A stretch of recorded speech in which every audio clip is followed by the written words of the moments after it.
Firstly, I want to thank Della Leaders Club. Thank you, Mr. Mistry,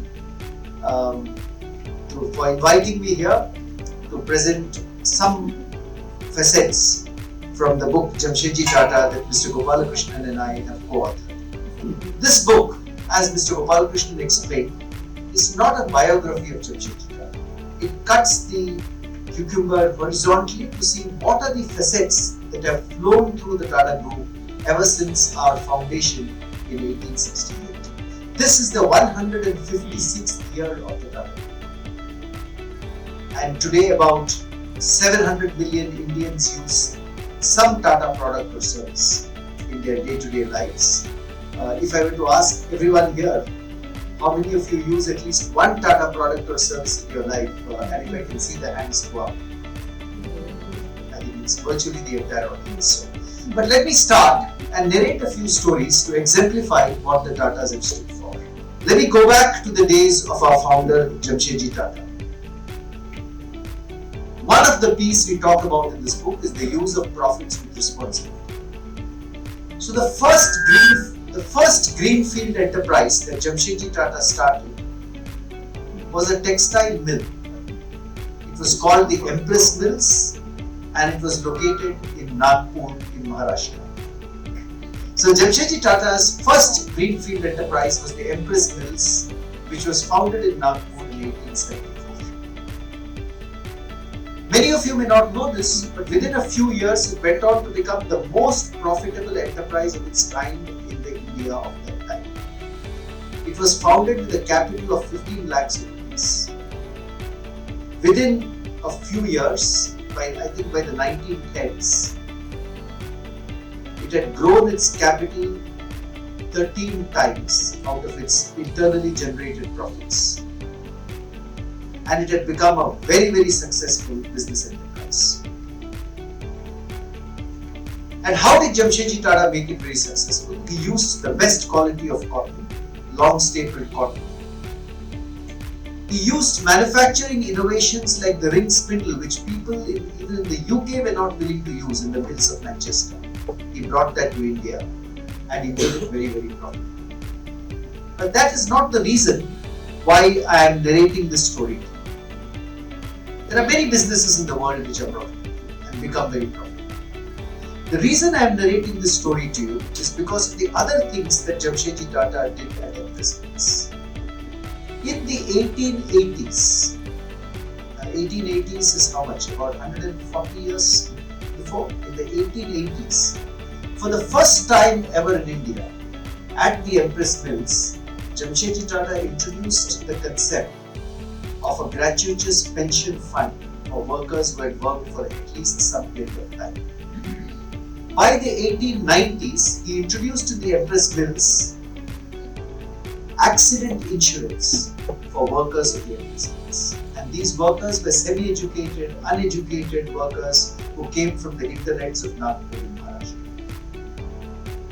By 1901, he introduced in the Empress Mills for the first time something that all of us who have worked in the corporate sector have seen on our salary slips, and all of us who are entrepreneurs have also seen on the salary slips of our employees. He introduced for the first time the concept of a provident fund. And people went and asked him, Mr. Tata, these are profits that belong to your shareholders. Why are you using all this money for welfare? Why are you using all this money for workers' welfare? And in a speech in 1895, this is what Jamsetji Tata said. It's the only recorded speech I have come across of Jamsetji Tata. He said, we are not more philanthropic. I don't think we are more philanthropic or more generous than others. I think we started this business on sound and straightforward business principles. We know our wealth belongs to our shareholders. But we also know that it's the welfare of our employees, the welfare of the community around us, which is the surest foundation for a prosperous tomorrow.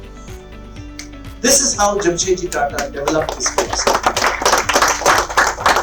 And in his mind, employees and community became the nation. And thereafter, the examples that Mr. Gopalakrishnan has quoted, the Indian Institute of Science at Bangalore, Tata Steel at Jamshedpur, the Tata hydroelectric power plant in Lonavala, very close, Mr. Mistry, to your Della resorts. All those ventures he created with a love for India. In fact, his biography is called For the Love of India, which is written by the historian TATA. So I wanted to narrate this story to you, ladies and gentlemen, because this is the foundation of the Tata Group. We believe in being very profitable. The Tata Group believes in being very profitable. I worked in companies of the Tata Group like Tata Tea and Titan, which are very prosperous Tata enterprises today. We believe in being very competitive in the marketplace. I can assure you we are as competitive, if not more competitive in the marketplace than any other firm that you will see. But at the same time, this is the belief that Jamsetji Tata has left with us, that the profits that we generate should go back to the people from where they arise. And this got hard-coded in the Tata Group during the times of Jamsetji Tata's sons, Dorabji Tata and Ratanji Tata. What they did was that they left their wealth to the Tata Charitable Trust, to the Sir Dorabji Tata Trust and the Sir Ratanji Tata Trust. And these trusts, along with other Tata trusts, as a result of that, today own 66% of the equity capital of our parent company, Tata Sons. What this means is that 66% of the profits produced through the dividend route go back to the Tata Charitable Trust.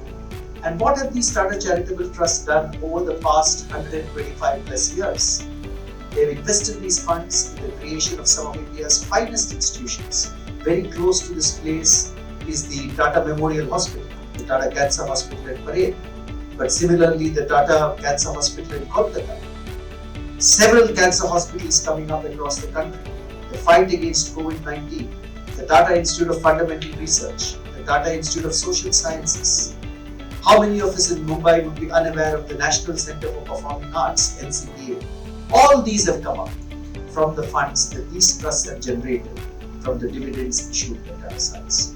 But the original idea for the community being center stage and not just another stakeholder came up at Empress Place, which is why I wanted to start this session by narrating for you the story of Jamsetji Tata and Empress Place. But I will move on very quickly. The use of profits with responsibility is just one facet of the Tata Group that Mr. Gopalakrishnan and I have covered in this book. We have narrated about 7 or 8 P's in this book. Profits with responsibility is one of them. But another important P that we have narrated in this book is the P of principles. We believe that one of the reasons the Tata Group has existed and flourished for 150 years and more and is growing from strength to strength is because people associate the Tata name with trust and with integrity and with principles. And for this, I must narrate to you a story which happened during the time of the late Ratan Tata. At the beginning of this session, we paid our tributes to him. But let me narrate a story which goes back more than 20 years now, and Mr. Gopalakrishnan was very much a member of Mr. Ratan Tata's leadership team when this story happened. I will narrate to you the story of Tata Finance. Very different story from Empress Place. So Ratan Tata was the chairman of Tata Sons at Bombay House, and one day an anonymous letter reaches Bombay House saying that there has been a fraudulent activity coming in one of your companies, Tata Finance.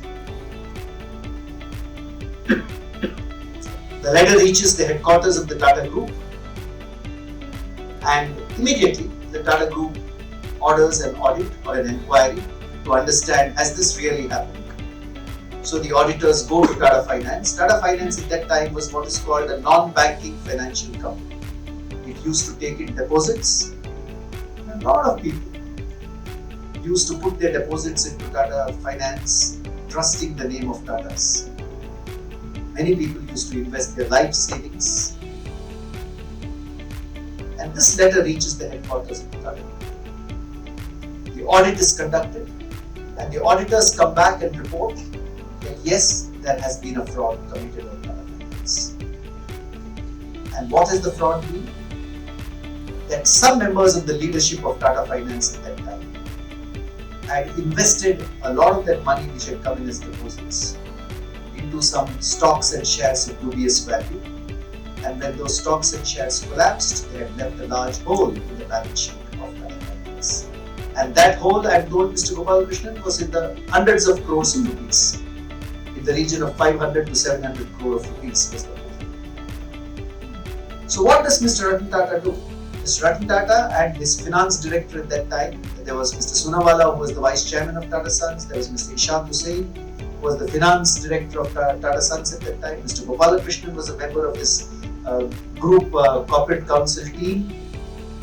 They discussed this, and Mr. Ratan Tata then does two things which were not just important but very critical in the flow of matters thereon. First and foremost, the Tata Group announces to the world at large that there has been a fraud on Tata Finance. So there is no attempt to brush it under the carpet, but there is actually an advertisement in the newspapers saying that a fraud has been committed on Tata Finance. But not just that. I am told that a shareholder at the annual general meeting of Tata Chemicals, a Parsi shareholder, stands up, and Mr. Gopalakrishnan has narrated this story. He asks Mr. Ratan Tata, what will I go home and tell Freddy to do? My funds are in Tata Finance. What will I do if I lose them? And Mr. Ratan Tata stands up on the spot and tells him, you don't need to worry. Every depositor's funds will be safe, and every depositor. And that is issued as a statement by Tata Finance that every depositor's funds will be safe. Don't worry that there is no fraud. And Mr. Ratan Tata then follows that through within a few days with the injection of more than 600 crores of rupees into Tata Finance, which was a listed company. Only part of Tata Finance was owned by Tata Sons, but he still makes sure that the funds are injected so that every depositor's funds will be safe. In fact, I've spoken to people who worked in Tata Finance at that time. This was the time before electronic money and UPI and digital transfers. It was the era when cash was still king. And I am told Tata Finance even kept a helicopter on standby to fly cash to smaller towns if people came asking for their deposits. So that was the level of concern, and that was the level of action exhibited by Mr. Ratan Tata and his leadership team way back in those days. But this was one course of action. The second course of action, Mr. Ratan Tata advised his legal head, and Mr. Bhat has narrated this to me. He was the legal head of the Tata Group at that time. He advised his legal head, don't worry about who is involved or how senior the person involved is.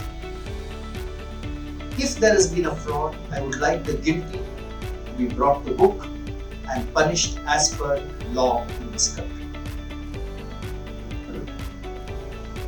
And thereafter, that's exactly what the Tata Group did. Through SEBI and through the courts of law, at the senior most levels, including the then managing director of that company who had resigned, they were pursued through courts of law and they were provided due punishment as per what law was. So, ladies and gentlemen, if you look back at this incident in Tata Finance, it's something which went wrong. There was a lapse. But the response by Mr. Ratan Tata and his leadership team to that lapse in safeguarding the interests of every depositor and in ensuring that the guilty don't go unpunished were responses that have been exemplary. And it's in sticking to those principles of saying that we will be fair to every stakeholder, we will protect every stakeholder, but we will ensure that someone who violates the code is also duly punished. Those are the principles why I believe the Tata brand and the Tata Group enjoys so much trust. So this is the second story I wanted to narrate to you. I could go on and on for hours. I know I have another 5 to 7 minutes, so I'm going to narrate just a third story. So I've narrated one story which pertains to profits being used with responsibility. I've narrated a second story which pertains to principles. But I'll narrate a third story to you, which is yet another P which has been fundamental to the Tata Group for 156 years, which is pioneering, establishing new industries. Whether it's steel, it was the first time steel was established in India, an integrated steel plant, a 5-star luxury hotel, the Taj in Mumbai, the first 5-star luxury hotel in the city of Mumbai. Or you take civil aviation, Tata Airlines, which later became Air India, was the first civil aviation company in the country. But I'm going to narrate you a story which was from the times of Mr. Ratan Tata. And the story I'm going to narrate to you is the story of India's first indigenous car. So in the mid-1990s, Ratan Tata stood up at an Automobile Manufacturers Association to say, why can't India have its own indigenous car? A car which is produced for India, designed for India, made out of Indian ancillary parts, a car that we can truly call our own. And the reason he did it is, every developed country in the world has its own car. Look at Japan, look at Germany, look at the UK, look at Italy, look at France, look at Korea, look at even Russia, all of them have their own cars. At that time, India had the Maruti 800s on the road. We did have the Hyundai on the road, but both these were designed in Japan and Korea. They were being assembled, of course, in Gurgaon and Srinagar. So you could not call them truly all Indian cars. When Mr. Ratan Tata stood up to make this statement, I am told that there was a lot of skepticism. I have spoken to people of that time, and there was a lot of skepticism around. People said India does not have the technology to make its own car. You are being foolhardy in undertaking a mission to make India's own car. In fact, Mr. Ratan Tata asked for all the automobile manufacturers to come together and undertake this as a project. But when there was so much skepticism, eventually he decided that we would do it ourselves in Tata Motors, or as it was then called, Telco. But this was a large project by Telco's size at that time. Making a car involves design, involves putting up a manufacturing plant. But the first thing that Ratan Tata did was he issued a vision for the car. He said we need a car for an Indian family. So the car should be as large as an Ambassador, should be as fuel efficient as a Maruti 800, and should have the design and the shape of a Zen. Do you remember the Zen which used to be around at that time? I don't see it on the roads these days.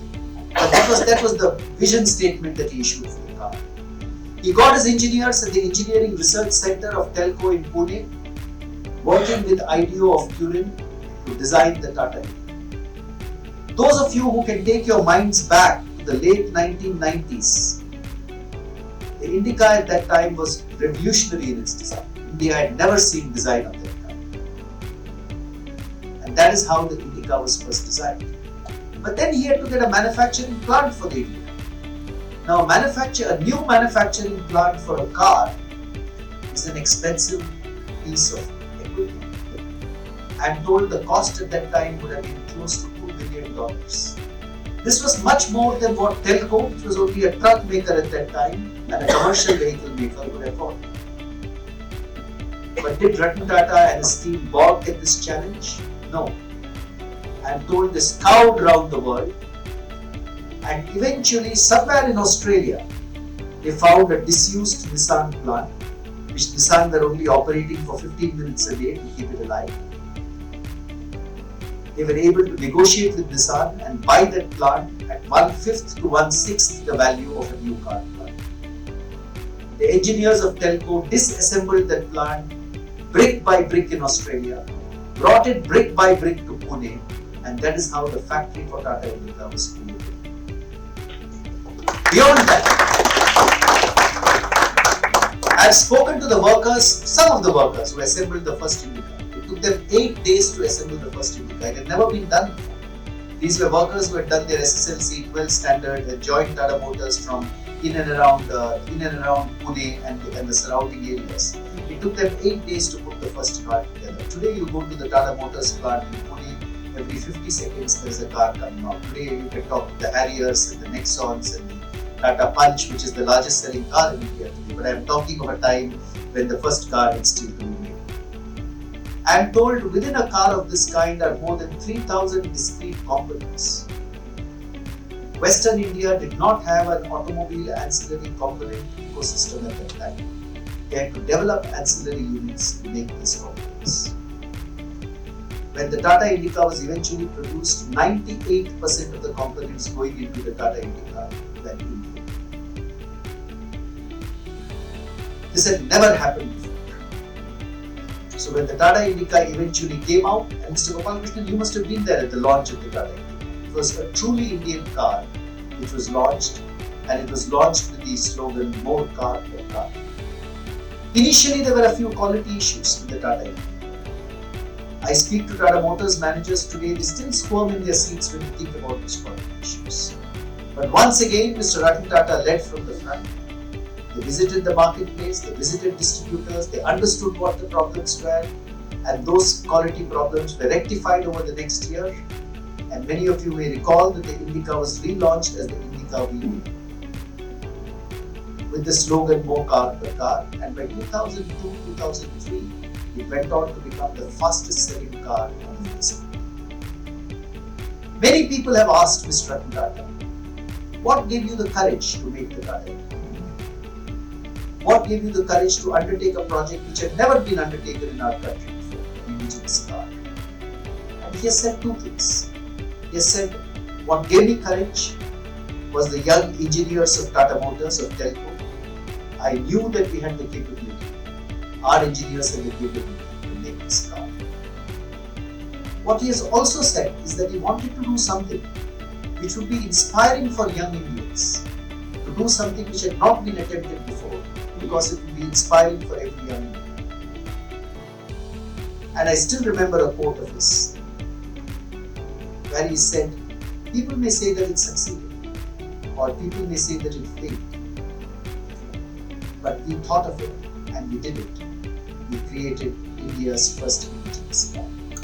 So that, ladies and gentlemen, it's a matter of great pride for our country, and tribute to Ratan Tata's pioneering spirit that this happened. And this is in line with the pioneering spirit that Tata Group has displayed ever since its founding. As I mentioned to you, the first integrated steel plant, the first 5-star luxury hotel, the first major hydroelectric project, the first civil aviation company, the first IT services company, I'm talking here of Tata Consultancy Services, the first major branded jewelry company, Tanishq. I can go on and on and on with the pioneering spirit of the Tatas and what they have done. I've taken 3 out of the 8 P's that we have talked about in the book and narrated 3 stories to you. And this book contains many more beautiful stories that you can read. I believe that these are not just stories to be read for the sake of entertainment. Of course, they're very interesting stories, but I believe they're stories that can inspire every young Indian, every entrepreneur who wants to set up his or her company today. And this is one of the reasons that Mr. Gopalakrishnan and I authored this book. We wanted to do something which would provide simple but powerful lessons for every Indian, young or old, who wants to build their own business or their own enterprise in the future. With those few words, and I want to thank all of you for giving me a very patient listening. I want to thank Della Leaders Club. I want to thank Mr. Jimmy Mistry for inviting us here to this event. It's been a wonderful evening. Thank you so much.